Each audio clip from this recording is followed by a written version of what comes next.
ایک طبقہ اور بھی ہے، وہ طبقہ یہ کہتا ہے کہ حضور اکرم صلی اللہ علیہ وسلم کے جانے کے فوراً بعد جھگڑا پیدا ہو گیا اور لڑائی ہو گئی۔ میں نے پوچھا وہ لڑائی کیا ہوئی؟ اس نے کہا لڑائی خلافت پر ہو گئی۔ میں نے کہا پھر کیا ہوا؟ کہتے ہوا یہ کہ حق کسی اور کا تھا اور مل کسی اور کو گیا، یا لے کسی اور نے لیا، حق کسی اور کا تھا کسی اور نے لے لیا، ایک تو یہ ہو گیا۔ میں نے کہا دوسرا کیا ہوا؟ کہا دوسرا یہ ہوا کہ جو حقدار کو حق ملنا چاہیے تھا یعنی فدق کی صورت میں وہ بھی نہیں ملا اور وہ بھی چھین لیا گیا۔ میں نے کہا پھر کیا ہوا؟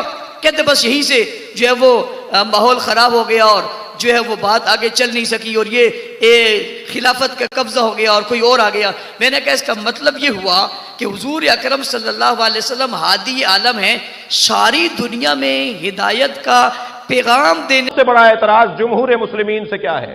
مسلمانوں کی اکثریت سے ہمارا سب سے بڑا اعتراض کیا ہے؟ مسلمانوں کی اکثریت سے ہمارا سب سے بڑا اعتراض یہ ہے کہ نبی مکرم اپنے بعد کسی کو اپنا جانشین بنا کر گئے یا نہیں گئے۔ ہمارا کہنا یہ ہے کہ نبی اپنے بعد امت کے اوپر ایک جانشین بنا کر گئے، رہنما بنا کر گئے، خلیفہ بنا کر گئے، مولا بنا کر گئے۔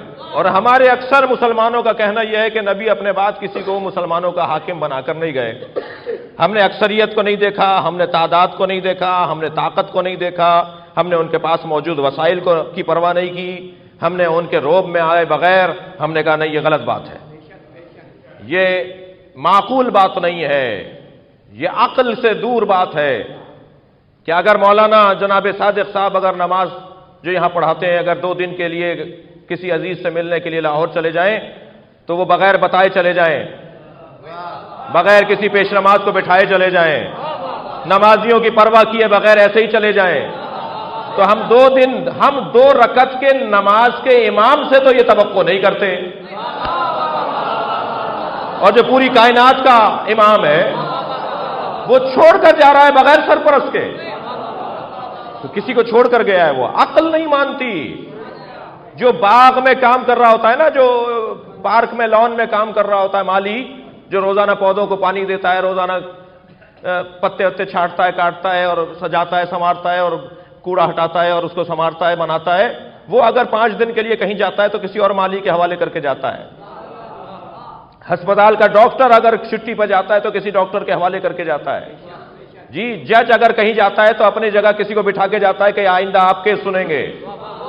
دنیا کا کوئی شعبہ ایسا نہیں ہے کہ وہ جائے اور اپنے بعد کسی کو چھوڑ کر نہ جائے۔ مسلمان کہتے ہیں کہ پیغمبر کسی کو چھوڑ کر نہیں گئے۔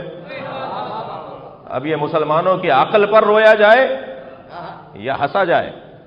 تو ہمارا کیا اعتراض ہے؟ ہم نے کہا نہیں یہ معقول نہیں ہے، پیغمبر چھوڑ کر گئے، اور پیغمبر چھوڑ کر پیغمبر نے جتنا اپنی نبوت پر اصرار کیا، اظہار کیا، تاکید کی، روشن کیا اپنی نبوت کو، اس کے برابر ہی اپنے ولی، اپنے وصی، اپنے خلیفہ کی ولایت اور خلافت کو روشن کیا۔